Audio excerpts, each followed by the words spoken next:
Good morning student. Last topic हमारा class 10th का dispersion था और हमने डिस्पर्जन के बारे में क्या पढ़ा था कि when white light falls on prism it split into 7 colour, that is it's spectrum. और स्पेक्ट्रम क्या था? विबग्योर था। तो इसकी आज हम एप्लीकेशन करने वाले हैं कि डे टू डे लाइफ में, हमारी प्रैक्टिकल लाइफ में डिस्पर्जन की एप्लीकेशन क्या होगी। तो ऑब्वियसली हम पढ़ रहे हैं रेनबो के बारे में, ठीक है। इंद्रधनुष यानी रेनबो का मतलब क्या होता है? इंद्रधनुष। फर्स्ट हमारे पास इसकी रेनबो की होने की कंडीशन क्या है? फर्स्ट कंडीशन है sun must behind the observer. Observer के पीछे सन होना चाहिए, ठीक है। And the second is water droplets present in atmosphere. देखो ये हमारी इसकी की दो कंडीशन है। हम रेनबो हर बारिश में रेनबो ये तो जरूरी नहीं है, लेकिन जैसे ही बारिश होती है और बारिश के साथ साथ सूरज निकल कर आता है तो हम क्या करें? हमें रेनबो देखने के लिए हमारी फर्स्ट कंडीशन यही होना चाहिए, अगर सन उस साइड है तो हमारी बैक सन की साइड होनी चाहिए। अगर सन इस साइड है, इस डायरेक्शन में है, तो हमें इस तरीके से होना चाहिए। That means sun is always behind the observer. We are observer, क्योंकि हमें रेनबो को देखना है। तो सन अगर उस साइड है तो हमें इस तरीके से, और इस डायरेक्शन में मुझे क्या दिखाई देगा? रेनबो दिखाई देगा। तो फर्स्ट कंडीशन यही है। सेकेंड कंडीशन कि water droplets present in the atmosphere, कि वाटर ड्रॉपलेट्स आपके एटमॉस्फेयर में होनी चाहिए एट दैट टाइम, और तभी आपका रेनबो बनकर आएगा।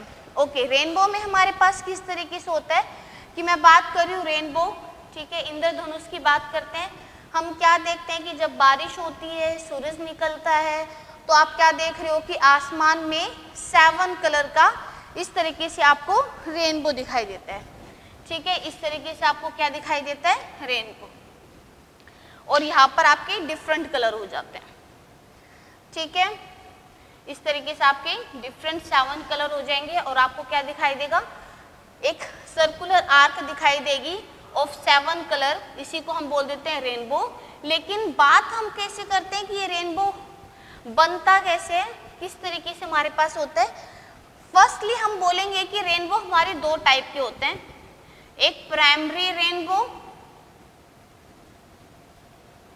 और दूसरा आपका होता है सेकेंडरी रेनबो। एक प्राइमरी रेनबो होता है और एक आपका सेकेंडरी रेनबो होता है। अच्छा, कभी कभी आपने क्या देखा होगा, ठीक है, अभी 4 to 5 days अर्लियर ही आपने देखा हो बारिश थी, तो उस टाइम पे 2 इंद्रधनुष निकल कर आए थे, 2 रेनबो बनकर आया था। और वो किस तरीके से बनकर आया था कि हमारे पास ये, ठीक है, ये V बनकर आया था, ये आपका R, और इसमें इसके कुछ ऊपर ही हमारे पास यहाँ V था और देन हमारे पास यहाँ R था, ठीक है। देखो हमारे पास प्राइमरी रेनबो और सेकेंडरी रेनबो की देखो कुछ टाइम पहले, 3-4 दिन पहले हमारे पास इस टाइप से बनकर आया था। एक या अकेला सर्कुलर आर्क होना, एक सिंगल आर्क को, तो प्राइमरी रेनबो बनकर आता है, ठीक है। सेकेंडरी रेनबो भी बनकर आता है, लेकिन किस तरीके से? अगर हमारे पास ऊपर रेड बैंड हो, नीचे वॉयलेट हो, और इस वाले केस में क्या है? ऊपर वॉयलेट और नीचे क्या है? रेड है। ये वाला जो है ये ब्राइट होगा आपका, ये वाला आपका क्या होगा? ब्राइट।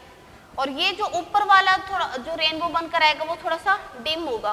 तो इसमें हम क्या बोलेंगे कि ये आपका है primary rainbow, this is your primary rainbow, और ये आपका हो जाएगा सेकेंडरी रेनबो, ठीक है। इसको और डिटेल में पढ़ते हैं कि प्राइमरी रेनबो और सेकेंडरी रेनबो। तो फर्स्टली हम यहाँ पर देखेंगे कि रेनबो क्या होता है, ठीक है। रेनबो मैंने आपको बता दिया, एक सर्कुलर आर्क बनकर आती है स्काई में of 7 colour, that is rainbow. लेकिन रेनबो में कौन सा फिनोमिना होता है? डिस्पर्जन फिनोमिना होता है। तो और भी डिफरेंट होंगे, कौन कौन सा होगा हमारे पास? फर्स्ट डिस्पर्जन, क्या फिनोमेना होगा? डिस्पर्जन होगा। Total internal reflection, total internal reflection की हम डिटेल में पढ़ेंगे एक वीडियो में। नेक्स्ट वीडियो बनेगी उसमें टोटल इंटरनल रिफ्लेक्शन को हम और डिटेल में पढ़ेंगे। नाउ हम बात करते हैं किसकी? थर्ड हमारे पास हो जाएगा रिफ्रैक्शन। ठीक है, तो ये तीन फिनोमेना हमारे इन्वॉल्व होते हैं, डिस्पर्जन, टोटल इंटरनल रिफ्लेक्शन और रिफ्रैक्शन।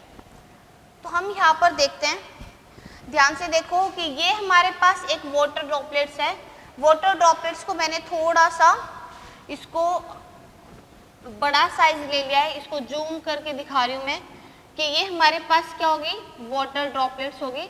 ऑब्वियसली जो वाटर ड्रॉपलेट्स होते हैं वो टाइनी ड्रॉपलेट्स होती हैं और टाइनी वाटर ड्रॉपलेट्स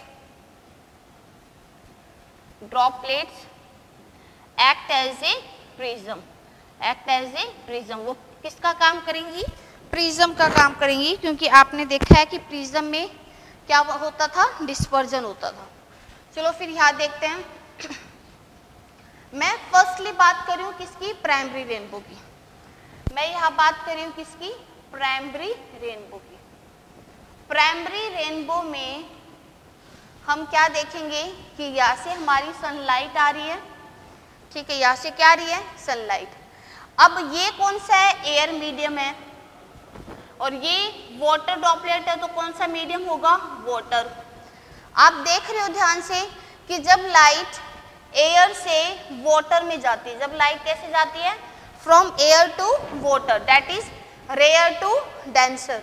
तो हमारी लाइट क्या होगी? Bend towards the normal, normal की तरफ वो बैंड हो जाएगी। तो ये इसका सेंटर और इस तरीके से मैंने इसका क्या बना दिया? नॉर्मल बना दिया। अब मैंने कहा कि इस पॉइंट पे मैंने इसका नॉर्मल बना दिया जो कि बैंड टुवार्ड्स दी नॉर्मल। अब हमारे पास पॉइंट आता है कि जैसे ये इसमें वाटर ड्रॉपलेट्स में आई तो ये वाटर ड्रॉपलेट्स किसका काम करिए? प्रिज्म का काम करिए। तो यहाँ रिफ्रैक्शन तो हो रहा है बट एज वेल एज क्या हो रहा है? डिस्पर्जन भी हो रहा है। क्या हो रहा है आपका? डिस्पर्जन। और आपको पता है कि जो हमारी रेड है वो लिस्ट बैंड होती है और वॉयलेट है वो मोस्ट बैंड होती है। यहाँ मैं ब्लू मार्कर से आपको वॉयलेट को दिखा रही हूँ क्योंकि मेरे पास अभी वॉयलेट मार्कर नहीं है, तो मैं यहाँ ब्लू से क्या डिनोट कर रही हूँ? वॉयलेट, और रेड से मैं डिनोट कर रही हूँ, रेड को ही डिनोट कर रही हूँ। नाउ हम क्या देखेंगे? अब इस पॉइंट पे क्या होगा?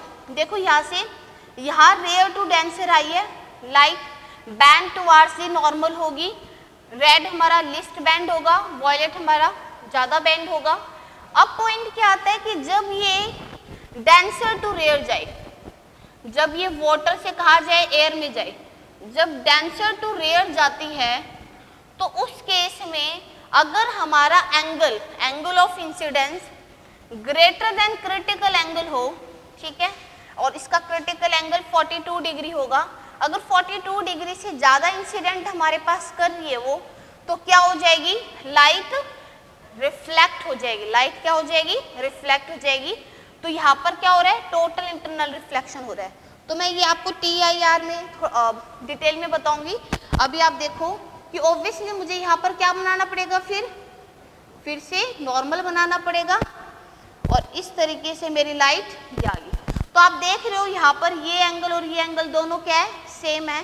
तो दैट मीन्स यहाँ पर क्या हो रहा है? रिफ्लेक्शन हो रहा है। सेम यहाँ पर हम करेंगे और उतने ही एंगल के साथ वो इस तरीके से चली जाएगी, उतने ही सेम एंगल के साथ वो ऐसे चली जाएगी। ठीक है, तो आपने यहाँ पर क्या देखा कि ये हमारे पास रेड, ठीक है, और ये क्या हो जाएगी? वॉयलेट। फिर मुझे यहाँ पर क्या ड्रॉ करना पड़ेगा? नॉर्मल ड्रॉ करना पड़ेगा और यहाँ पर भी मैंने नॉर्मल ड्रॉ कर दिया। जब लाइट डेंसर टू रेयर हो जाती है और रिफ्रैक्शन हो रहा है तो लाइट क्या होगी? Away from the normal. क्या हो जाएगी? Away from the normal.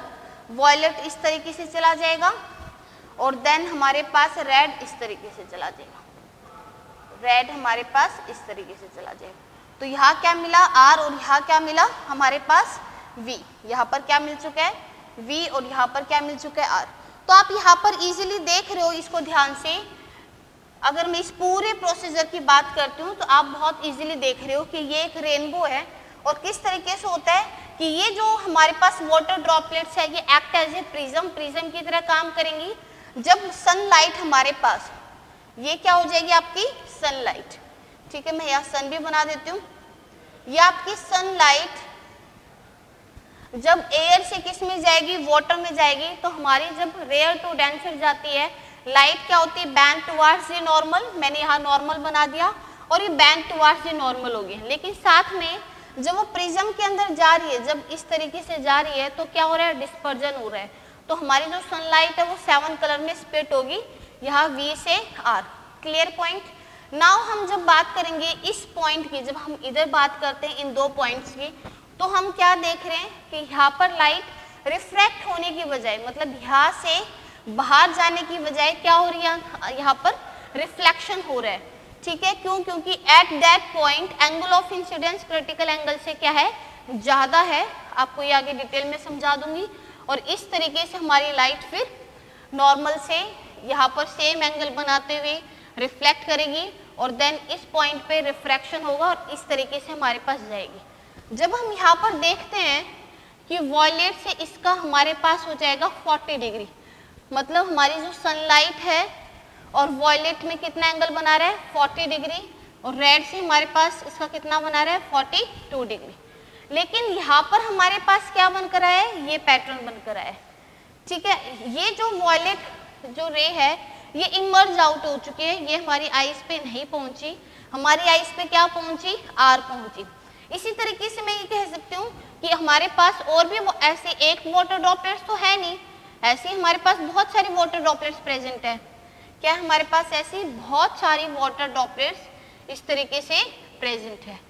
तो आप क्या देखोगे कि जब यहाँ पर sunlight I, this is your sunlight, ठीक है, तो यहाँ से आपने क्या देखा कि वॉयलेट चली गई और यहाँ से हमारे पास रेड आ गई।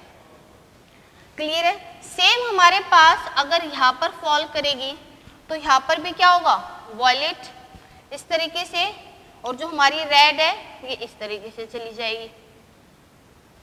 तो हमारी जो आईज है, हमारी जो आईज है उसको क्या दिखेगा भाई, उसको दिखाएगा दिस पैटर्न। उसको क्या दिखाई दे रहा है, ये वाला पैटर्न दिखाई दे रहा है, क्योंकि जो वॉयलेट है और ये वाली जो वॉयलेट है और ये वाली जो रेड है ये इमर्ज आउट हो जाएंगी और हमारी आंखों पर जो कॉम्बिनेशन पहुंचेगा वो ये कॉम्बिनेशन पहुंचेगा।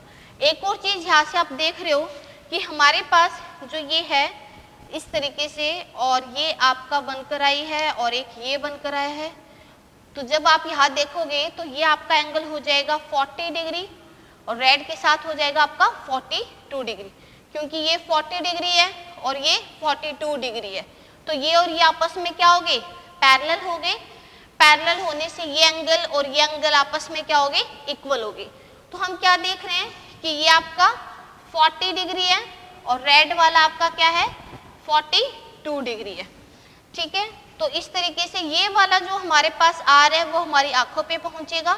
सेम इधर से ये आपका क्या है 40 डिग्री है और ये आपका क्या है 42 डिग्री है। ठीक है, तो सेम हमारी आईज पे भी यहाँ पर क्या पहुंचेगा, 40 डिग्री पहुंचेगा। तो हम यहाँ पर क्या देख रहे हैं कि हमारा जो ये वाली जो वॉयलेट है और ये जो रेड है ये इमर्ज आउट हो जाती हैं और हमें जो कॉम्बिनेशन मिलता है वो कॉम्बिनेशन क्या मिलता है, विबग्योर का कॉम्बिनेशन बोलता है। नीचे वॉयलेट होगा, ऊपर हमारे पास हो जाएगा रेड और बीच में हमारे पास क्या आ जाएंगे IBGYO यानी विबग्योर।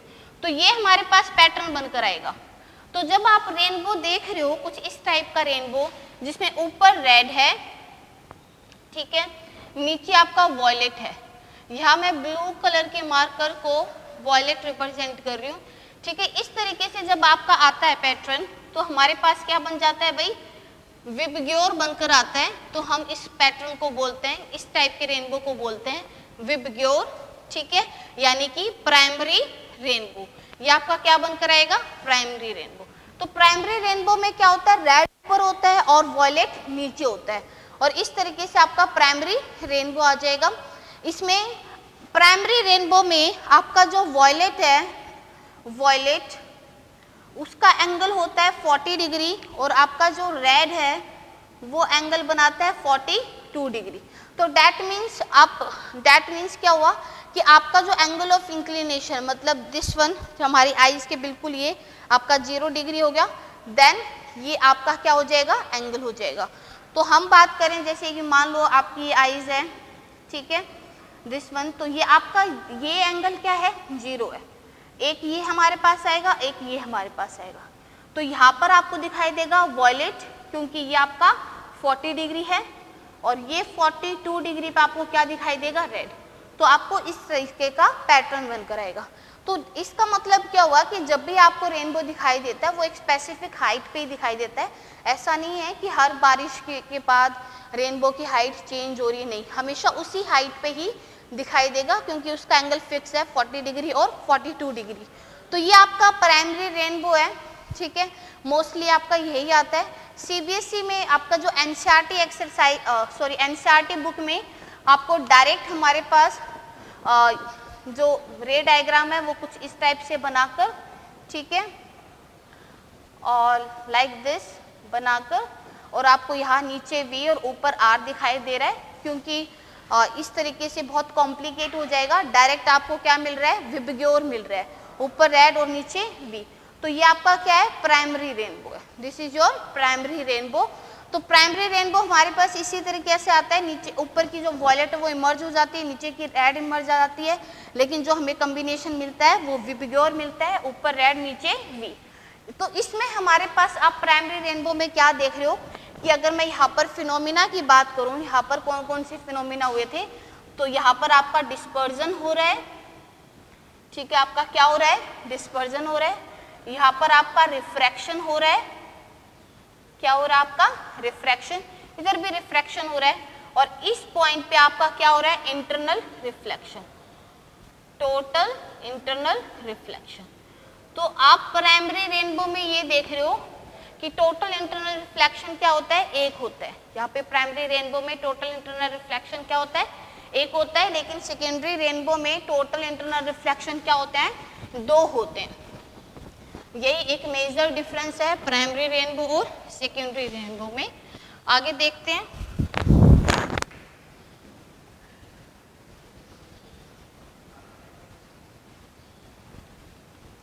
ओके, नाउ हम बात करते हैं किसकी, सेकेंडरी रेनबो की। हम किसकी बात कर रहे हैं, सेकेंडरी रेनबो की बात कर रहे हैं।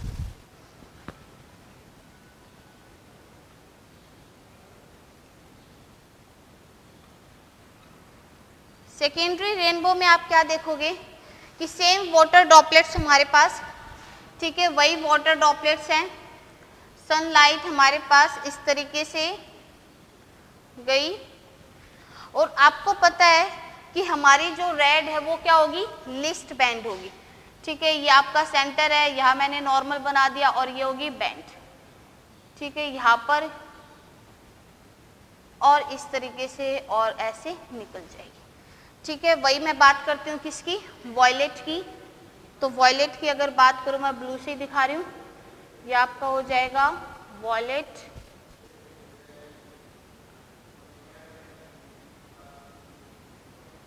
ठीक है। अब यहाँ पर ध्यान से देखो आप, इसमें क्या हो रहा है, हमने यहाँ पर देखा कि यहाँ रिफ्रैक्शन होगा, तो लाइट क्या होगी, बैंड टुवार्ड्स दी नॉर्मल होगी, ठीक है। रेड हमारी क्या हो रही है, लिस्ट बैंड हो रही है, रेड हमारे पास क्या हो रही है, लिस्ट बैंड हो रही है। उसके बाद यहाँ पर मैंने इसका नॉर्मल बना दिया, और आप यहाँ पर देख रहे हो कि उतने ही सेम एंगल के साथ वो क्या हो जाएगी, रिफ्लेक्ट होगी। तो इस पॉइंट पे हमारा क्या हुआ, इंटरनल रिफ्लेक्शन हुआ। देन मैंने यहाँ पर ये लाइट आकर यहाँ टकराई, फिर से यहाँ पर क्या बन गया, नॉर्मल, उतने ही सेम एंगल के साथ वो फिर रिफ्लेक्ट होगी, और इस पॉइंट पे हमारे पास क्या बन जाएगा, उसका नॉर्मल। और जब लाइट वाटर से एयर में जाएगी तो अवे फ्रॉम दी नॉर्मल, ठीक है, इस तरीके से आपका बनकर आ जाएगा, अवे फ्रॉम दी नॉर्मल, ठीक है। नाउ जब हम बात करते हैं किसकी, वॉयलेट की, वॉयलेट क्या हो जाएगा, मोस्ट बैंड होगी, तो वॉयलेट मोस्ट बैंड हो चुकी है। इस पॉइंट पे मैं फिर नॉर्मल ड्रॉ करूं, उतने ही सेम एंगल के साथ वो रिफ्लेक्ट कर गई। इस पॉइंट में फिर नॉर्मल बनाऊं, सेम एंगल के साथ फिर रिफ्लेक्शन हुआ, और इस पॉइंट पे आते ही उसने क्या बनाया, एक नॉर्मल और अवे फ्रॉम दी नॉर्मल। तो यहाँ जो एंगल बनकर आया वो 53 डिग्री है और यहाँ जो एंगल बनकर आया वो 50 डिग्री है। तो इसमें आप क्या देख रहे हो कि यहाँ पर इस पॉइंट पे और इस पॉइंट पे दो बार हमारी जो रेड लाइट है वो क्या हो रही है, रिफ्लेक्ट हो रही है। तो यहाँ पर क्या हो गया, इंटरनल जो टोटल इंटरनल रिफ्लेक्शन है आपका कितनी बार हो रहा है, यहाँ पर 2 टाइम्स हो रहा है।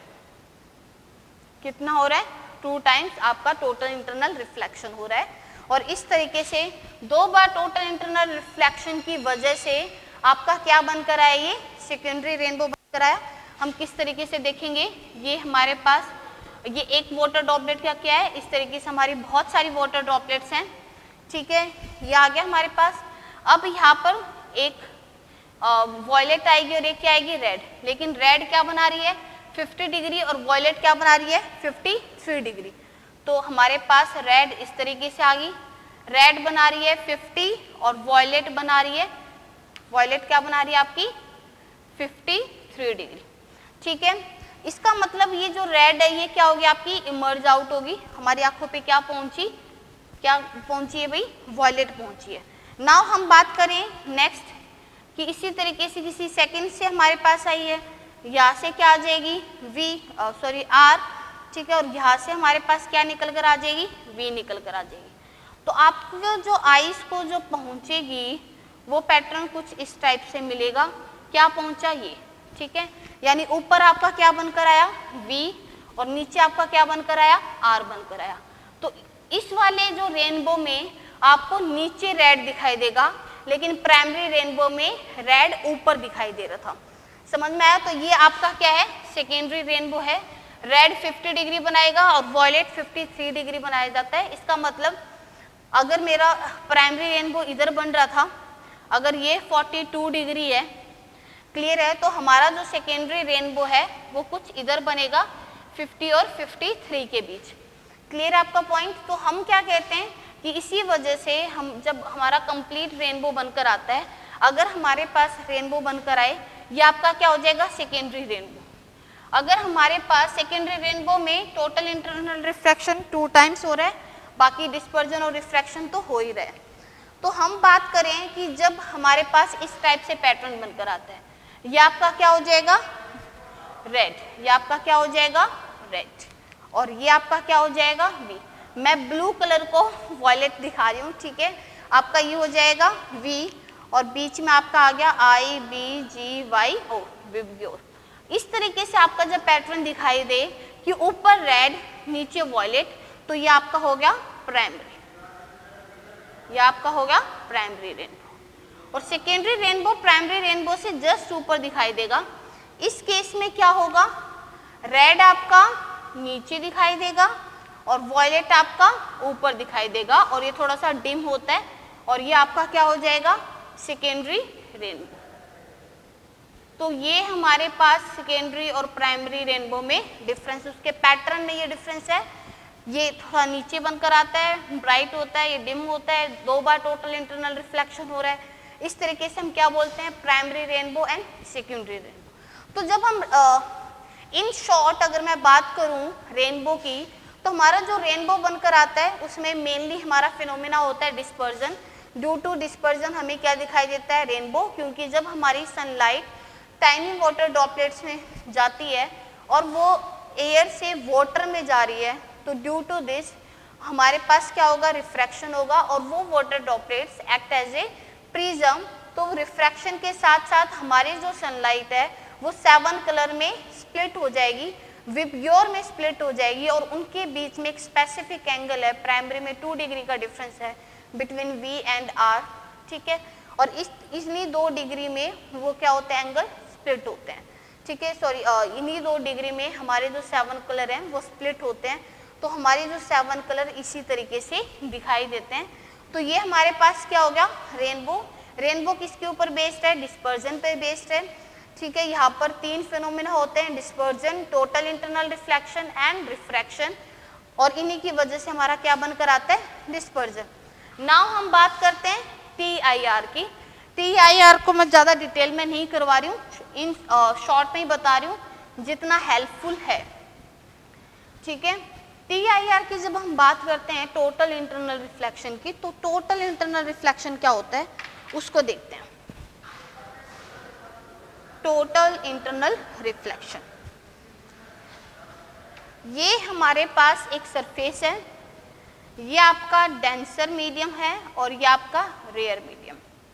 मान लो ये वाटर है, ठीक है, इसलिए मैं ब्लू से दिखा रही हूँ। Clear point. अब क्या होगा, when light come from rare to denser, ठीक है, लाइट क्या होती है रेयर से डेंसर, तो लाइट क्या हो जाएगी, लाइट अगर इस तरीके से आई है band towards the normal, clear है। लेकिन जब हमारी लाइट डेंसर टू रेयर जाए, क्या जाए, डेंसर टू रेयर, ठीक है, हमारी लाइट इस तरीके से गई डेंसर टू रेयर, तो क्या होगी, अवे फ्रॉम दी नॉर्मल।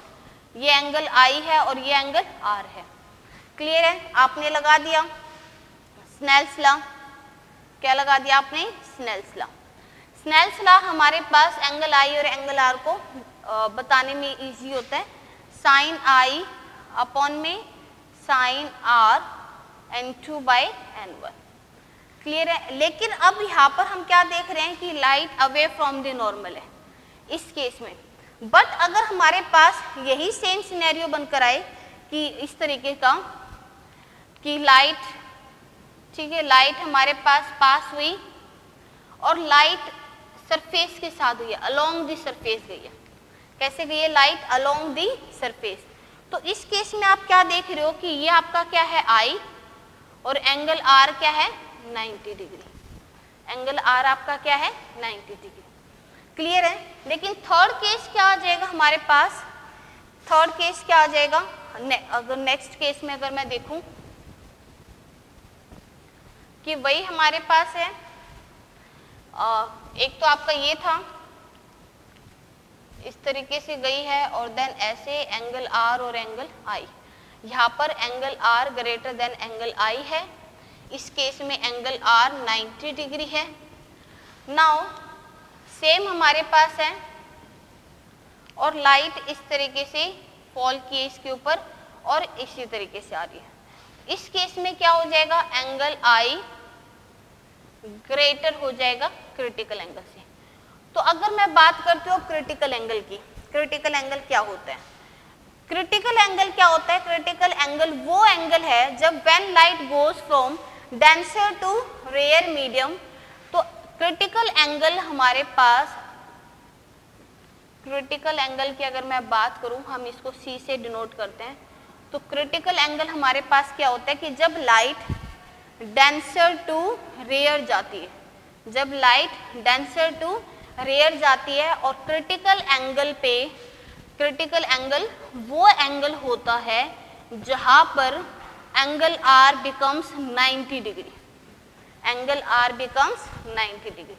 तो आपने देखा कि एंगल आई हमारे पास है इस तरीके से और एंगल आर आ गया ये, अगर मैं एंगल आई को और बढ़ाती जाऊं तो एक ऐसा एंगल आएगा, क्योंकि अगर मैं और बढ़ाऊंगी तो हमारे पास ये और इस तरीके से जाएगी, अगर मैं और बढ़ाऊंगी तो फिर कैसे जाएगी, ये अलोंग दी सरफेस जाएगी। तो हम क्या कहेंगे, जैसे जैसे मैं इस एंगल को बढ़ा रही हूँ हमारी एंगल आर की वैल्यू भी बढ़ती जा रही है और एक ऐसा एंगल आता है एंगल सी जहां पर एंगल आर की वैल्यू क्या हो जाती है 90 डिग्री, ठीक है, यानी इस टाइम पर वो इंटरफेस के पैरेलली मूव कर रही है, ठीक है, ना ही इधर गई है ना ही इधर गई है, और कैसे मूव करी है, पैरेलली मूव करी है। तो इस पॉइंट पे आप क्या देख रहे हो कि आपका C क्या हो जाएगा क्रिटिकल एंगल और एंगल R क्या हो जाएगा 90 डिग्री। अगर मैंने इस क्रिटिकल एंगल से और एंगल को बढ़ा दिया, नाउ अब मैंने I और बढ़ा दिया तो क्या हो जाएगा, इधर रिफ्रैक्शन ना होने की बजाय हमारे पास क्या हो जाएगा, रिफ्लेक्शन हो जाएगा। तो ये हमारे पास क्या होता है total internal reflection. Total internal reflection की भी हमारे पास एक कंडीशन होती है और वो कंडीशन क्या होती है, जब हम TIR की बात करते हैं तो उसकी कंडीशन क्या है, फर्स्ट कंडीशन क्या है, light should goes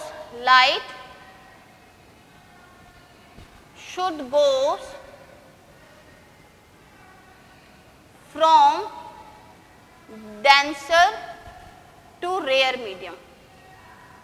first condition क्या है कि लाइट डेंसर से रेयर में जानी चाहिए, और सेकंड हमारे पास क्या है, क्रिटिकल एंगल है, या फिर हम बोलेंगे angle of incidence is greater than critical angle.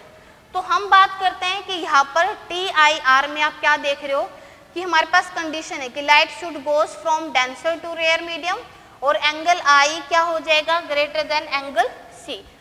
तो ये आपकी कंडीशन है, तभी आपका TIR होगा, यानी टोटल इंटरनल रिफ्लेक्शन होगा। हम इसको टोटल इंटरनल रिफ्लेक्शन क्यों कहते हैं, क्योंकि जितनी भी लाइट है जो डेंसर से रेयर जा रही है, जितनी भी लाइट है हमारी, वो कंप्लीटली, जब लाइट डेंसर से रेयर जाएगी तो वो कंप्लीटली रिफ्लेक्ट हो रही है, कोई भी रिफ्रैक्शन नहीं हो रहा है, पूरी की पूरी जो लाइट है वो कंप्लीटली क्या हो रही है, रिफ्लेक्ट हो रही है। तो मैंने आपको इस तीनों केस में समझाया है कि अगर हमारी जो लाइट है, लेट मानकर देखो दिस वन, ठीक है, और हमारी लाइट जा रही है और ये आपका नॉर्मल है, ठीक है, और ये आपका एंगल I है, this is your angle I, और तो यहाँ पर हमारी लाइट इस तरीके से चली जाएगी, ये हो गया एंगल R। इसमें हमारे पास क्या है कि जब डेंसर टू रेयर जाती है, जब कैसे जा रही है, डेंसर टू रेयर, लाइट कैसे जाती है, अवे फ्रॉम दी नॉर्मल। लेकिन जैसे जैसे मैं इस I को बढ़ाती जाऊंगी, ये इस I को बढ़ाती गई, तो एक पॉइंट आएगा जब मेरी, एक एंगल आएगा जब मेरी लाइट कैसे जाएगी, इस सरफेस के पैरेलल जाएगी। तो इस केस में एंगल R हो गया 90 डिग्री, और उस एंगल को हम क्या बोल देते हैं, क्रिटिकल एंगल। लगा भी दो आप, साइन I, ठीक है, इसका मान लिया मैंने N1, इसका मान लिया N2, sine I N1, sine R N2। Sine R की वैल्यू क्या है, 90 डिग्री, तो साइन 90 इंटू में क्या हो गया, N2। N1 आपका क्या है, वाटर, N1 क्या है, वाटर, और N2 आपका क्या है, एयर, ठीक है। तो यहाँ पर क्या देखा आपने, साइन I की जगह मैंने क्या ले लिया, C, I की जगह मैंने क्या ले लिया, C, इंटू में N1, साइन 90 की वैल्यू भी क्या है, 1, और N2 की वैल्यू भी क्या है, 1, क्योंकि एयर है। तो आ गया आपका ये, तो यहाँ से क्या निकल कर आया, sine C is equal to 1/n, ये आपका इंपॉर्टेंट फॉर्मूला है, sine C is equal to 1/n, कि क्रिटिकल एंगल रिफ्रैक्टिव इंडेक्स पे किस तरीके से डिपेंड करता है। तो जब हम प्रिज्म की बात करते हैं, ग्लास प्रिज्म, तो उसका जो क्रिटिकल एंगल होता है 42 डिग्री, उसका क्रिटिकल एंगल क्या है, 42 डिग्री। आपको क्लियर है, समझ में आ गई ये चीज। तो अब हम बात करते हैं कि यहाँ से एन की हम निकालेंगे, इस तरीके से निकाल देंगे, आपकी सी की वैल्यू आ जाएगी। नाउ हमने क्या देखा कि एंगल सी यानी क्रिटिकल एंगल वो एंगल है जहाँ पर एंगल आर की वैल्यू क्या निकल कर आ रही है, 90 डिग्री निकल कर आ रही है, लेकिन अभी भी वो रिफ्लेक्ट हुई नहीं है, वो सिर्फ इंटरफेस के पैरेलल चल रही है। लेकिन जैसे मैंने एंगल आई की वैल्यू जो भी हमारा इंसिडेंस एंगल है क्रिटिकल एंगल से बढ़ाई, क्रिटिकल एंगल ये एंगल था आपका जहाँ पर 90 डिग्री हो रही है, लेकिन जैसे मैंने आई को सी से बढ़ाया तो मेरी लाइट इधर तो जाएगी नहीं, कैसे जाएगी, इस पे, तो हमारी लाइट उतने ही सेम एंगल बनाती हुई रिफ्लेक्ट हो जाएगी। और इस केस में कोई भी रिफ्रैक्शन नहीं हो रहा है, सिर्फ और सिर्फ क्या हो रहा है, रिफ्लेक्शन हो रहा है। इसीलिए हम बोलते हैं टोटल इंटरनल रिफ्लेक्शन की सारी जो लाइट है कंप्लीटली रिफ्लेक्ट हो जाती है, तो that is your total internal reflection. तो टोटल इंटरनल रिफ्लेक्शन की फर्स्ट कंडीशन ही यही है कि I angle of incidence should be greater than critical angle. और आपने क्रिटिकल एंगल फाइंड आउट कर लिया है, कैसे निकाल सकते हो। और क्रिटिकल एंगल वो एंगल होता है जहां पर एंगल आर क्या बनकर आता है, आपका 90 डिग्री बनकर आता है। अब पॉइंट आपका क्या आता है इसमें कि जैसे हमने इसकी बात की थी कि हमारी लाइट इस तरीके से हुई, अब ये था वाटर और ये थी एयर, तो लाइट कैसे जा रही है, डेंसर टू रेयर। तो फर्स्ट कंडीशन तो यही आ गई कि लाइट कैसे जानी चाहिए, डेंसर टू रेयर जानी चाहिए। तो जब लाइट डेंसर टू रेयर जाती है तो अगर लाइट उसके क्रिटिकल एंगल से ज़्यादा गिरी है, मतलब यहाँ 42 डिग्री से ज़्यादा है, तो लाइट रिफ्रैक्ट ना होने की बजाय क्या हो जाएगी, रिफ्लेक्ट हो जाएगी। तो यहाँ पर आपका क्या हो रहा है, टोटल इंटरनल रिफ्लेक्शन हो रहा है। क्लियर है। नेक्स्ट मैं आपको एक और एग्जांपल देती हूँ। ठीक है, जैसे हमारे पास एक प्रिज्म है, ये राइट एंगल प्रिज्म है। क्या आपका राइट एंगल प्रिज्म है। ये आपका क्या है 90 डिग्री और ये आपका क्या है 30 डिग्री। ठीक है, सेम प्रिज्म मैंने एक और ले लिया इसी तरीके का ही। मैं दोनों में फर्क दिखाती हूँ, ये 60 डिग्री है और ये 90 डिग्री। और लाइट नॉर्मली फॉल करिए। लाइट कैसे फॉल करिए, नॉर्मली। ठीक है, अगर नॉर्मली लाइट फॉल करती है, जब किसी सरफेस पे नॉर्मली लाइट फॉल करती है तो वो कैसे जाएगी, स्ट्रेट जाएगी, विदाउट एनी बेंडिंग। ठीक है, विदाउट एनी बेंडिंग। तो लाइट कैसे जाएगी, स्ट्रेट जाएगी। ये आपका क्या आ चुका है 90, ये आपका क्या आ चुका है 90 डिग्री आ चुका है। और यहाँ पर क्रिटिकल एंगल आपका क्या आना चाहिए, 42 डिग्री से ऊपर होना चाहिए। ठीक है, क्रिटिकल एंगल आपका 42 डिग्री है, मतलब आई अगर हमारा 45 भी होगा, ठीक है, तब भी क्या हो जाएगा, इंटरनल रिफ्लेक्शन होगा। ये 90 है, ये 30 है, तो ये आपका क्या हो गया 60, ये आपका क्या हो गया 60। बट यहाँ देखो ध्यान से, ये आपका क्या निकल कर है आई, ये आपका क्या निकल कर है आई, क्योंकि I is the angle between incident ray and normal. तो ये आपका नॉर्मल है इस सरफेस पे परपेंडिकुलर और ये इंसिडेंट है, तो आपका एंगल आई कितना बन कर आएगा, ये 60 है तो ये क्या आ गया 30, ये क्या आ गया आपका 30। तो यहाँ से आप देख रहे हो कि आपका एंगल क्या है 30 डिग्री, लेकिन क्रिटिकल एंगल हम क्या मानकर चल रहे हैं 42 डिग्री या 45 डिग्री, लेकिन आई क्या है 30 डिग्री। तो angle of incidence critical angle से क्या हो गया, कम हो गया। तो उस केस में रिफ्लेक्शन नहीं होगा, डायरेक्ट क्या होगा, रिफ्रैक्शन होगा। तो हमारी लाइट यहाँ पर, अब लाइट ये आ गई है, जब ये हमारी ग्लास प्रिज्म से किस में जाएगी, एयर में जाएगी। आप निकाल लो, ग्लास प्रिज्म का रिफ्रैक्टिव इंडेक्स होता है √2। ग्लास प्रिज्म का रिफ्रैक्टिव इंडेक्स क्या है √2। ठीक है, इसकी n की वैल्यू √2 दे रखी है। क्लियर है, तो आप निकाल सकते हो sin c is equal to 1/n, तो 1/√2। 1/√2 की वैल्यू क्या होती है sin 45, तो c आपका क्या हो गया 45 डिग्री। तो यहाँ हमारा c क्या होना चाहिए 45 डिग्री। अगर n की वैल्यू क्या दे रखी है √2 दे रखी है, लेकिन यहाँ 30 डिग्री निकल कर आई है 45 से कम, तो angle of incidence critical angle से क्या है कम है, तो रिफ्लेक्शन नहीं होगा, डायरेक्ट क्या होगा रिफ्रैक्शन। और जब वो किस में जाएगी, डेंसर टू रेयर, तो अवे फ्रॉम दी नॉर्मल, और ये एंगल R बनाएगी। समझ में आया, एंगल R भी आप निकाल सकते हो स्नेल्स लॉ लेके। सेम वही है, यहाँ पर मैंने नॉर्मली फॉल किया है। क्या किया है मैंने, नॉर्मली फॉल, तो विदाउट इट गोज अनडेविएटेड। ठीक है, तो ये आपका 90 है, तो ये आपका आ गया 30, और ये मैंने नॉर्मल बनाया तो ये क्या आ गया 60। नाउ एंगल I की वैल्यू है 60 डिग्री और C की वैल्यू है 45 डिग्री। तो इस केस में आप देख रहे हो कि angle I is greater than C। First तो लाइट डेंसर टू रेयर जा रही है, first condition fulfil. Okay, second condition angle I greater than angle C fulfil. दोनों कंडीशन जैसी ही हमारे पास होती हैं तो क्या होगा, इंटरनल रिफ्लेक्शन। तो नाउ आप देखोगे कि लाइट इस सरफेस से बाहर नहीं निकलेगी, रिफ्रैक्शन ही होगा। वो 60 डिग्री, ये आपका 60 डिग्री है, 60 डिग्री बनाते हुए लाइट क्या हो जाएगी, चलो 60 डिग्री बनाते हैं, 60 डिग्री बनाते हुए, ठीक है, लाइट कैसे फॉल करेगी, यहाँ फॉल करेगी। क्लियर आपका। और इस तरीके से अब हम इस पॉइंट पे देखेंगे कि आपका 60 है, ठीक है, और ये आपका पैरेलल है और ये 60 है, तो ये आपका क्या हो जाएगा 30। अब हम यहाँ पर देखेंगे कि इस तरीके से क्या होगा। यहाँ मैंने क्या बना लिया, नॉर्मल बना लिया, ये मैंने क्या बना लिया, नॉर्मल। क्लियर है। अब यहाँ पर आप देखोगे ये 30 डिग्री है, तो ये भी आपका क्या हो जाएगा 30 डिग्री, और ये इस तरीके से। अब यहाँ पर क्या बनकर आ चुका है आपका 30 डिग्री।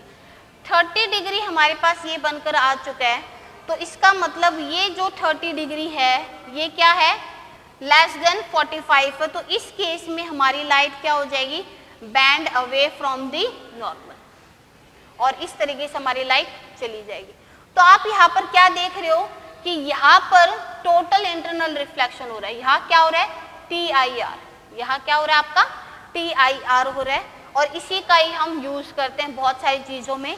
और ये हमारे पास टोटल इंटरनल रिफ्लेक्शन हो रहा है क्योंकि एंगल I से क्या है इसका ज्यादा है। ठीक है, वही आप सेम देखते हो कि हमारे पास ये एक प्रिज्म है, लाइट इस तरीके से निकली और ऐसे आ गई। नाउ हमारे पास ये प्रिज्म है, ठीक है, लाइट हमारे पास इधर बैंड हुई और इस तरीके से निकल गई। तो आप ये देख रहे हो कि इस तरीके से लाइट और ये ऐसे गई है। इसका हम कहाँ यूज करते हैं, पेरिस्कोप में। कहाँ यूज करते हैं, पेरिस्कोप में। ठीक है, या हम क्या लगा देते हैं, प्रिज्म लगा देते हैं। ठीक है, और इस तरीके से हमारी होती है। तो यहाँ पर 45 डिग्री इसका C 45 डिग्री निकल कर आएगा, लाइट ऐसे आई, इस तरीके से आई और ये। और आपको पता है पेरिस्कोप में हम सबमरीन में यूज कर सकते हैं। ठीक है, कि ये आपकी एक सबमरीन है, यहाँ आपने पेरिस्कोप लगाया हुआ है और ये बाहर का व्यू देखने के लिए हम इजीली यूज कर लेते हैं। यहाँ पर क्या हो रहा है, टोटल इंटरनल रिफ्लेक्शन हो रहा है। अब सबसे बड़ी बात क्या है, मिराज। आपका सबसे इंपॉर्टेंट एप्लीकेशन क्या है, मिराज। मिराज को हम देखते हैं एक बार। ये जो टॉपिक है ये एक्स्ट्रा टॉपिक है, ये आपके 10th के NCERT में नहीं है, ये सारा ही टॉपिक एक्स्ट्रा है। ठीक है, लेकिन इसको आपको करना है, ये इंपॉर्टेंट टॉपिक है क्योंकि NTSC में बड़ा काम आता है। अब क्या होता है, मिराज को हिंदी में अगर बोले तो मृग तृष्णा होती है। सुना होगा आपने कि राजस्थान में या फिर डेजर्ट एरिया में जो हिरन है वो भाग भाग कर जो कस्तूरी मृग जिसे हम बोलते हैं, वो दौड़ दौड़ कर और वो उसकी मृत्यु हो जाती है। ऐसा क्यों होता है, वो क्यों दौड़ता रहता है, वो पानी की तलाश में दौड़ता रहता है। और वो उसको किस तरीके से होता है कि जब वो एक ऊंचे एरिया में अगर वो खड़ा होता है तो उसे क्या दिखाई देता है, दूर पानी है। लेकिन जैसे ही वो वहां पहुंचता है तो उसको पानी नहीं दिखाई देता है। फिर वो अगर एक ऊंचे एरिया से देखता है तो उसे क्या दिखाई देता है कि फिर कहीं दूर पानी है, और इसी तरह वो पानी की खोज में दौड़ता ठीक है सिधार जाता है। तो अब जब हम बात करते हैं तो ये क्या होता है, मिराज होता है। आपने नियर पेट्रोल पंप के पास में भी देखा होगा, रोड पे चमकता हुआ, लेकिन वहां पानी नहीं मिलता है। तो ये सब रीजन क्यों होता है। अब यहाँ देखो, हॉट एरिया में क्या होता है कि मान लो कि ये हमारे पास इस तरीके से एक पेड़ है। ठीक है, हॉट एरिया में क्या होता है, जब हमारा टेम्परेचर बहुत ज़्यादा, डेजर्ट एरिया का टेम्परेचर बहुत ज़्यादा होता है, तो उस केस में क्या होगा कि ग्राउंड सरफेस, हमारी जो अर्थ है, इस ग्राउंड सरफेस के पास जो एयर होती है वो वार्म होती है, और जैसे जैसे हम ऊपर जाएंगे तो हमारी क्या हो जाएगी, कोल्ड एयर होगी, और यहाँ क्या हो जाएगी, वार्म एयर होगी। तो कोल्ड एयर में तो हमारे पास क्या हो जाएगा, डेंसर मीडियम।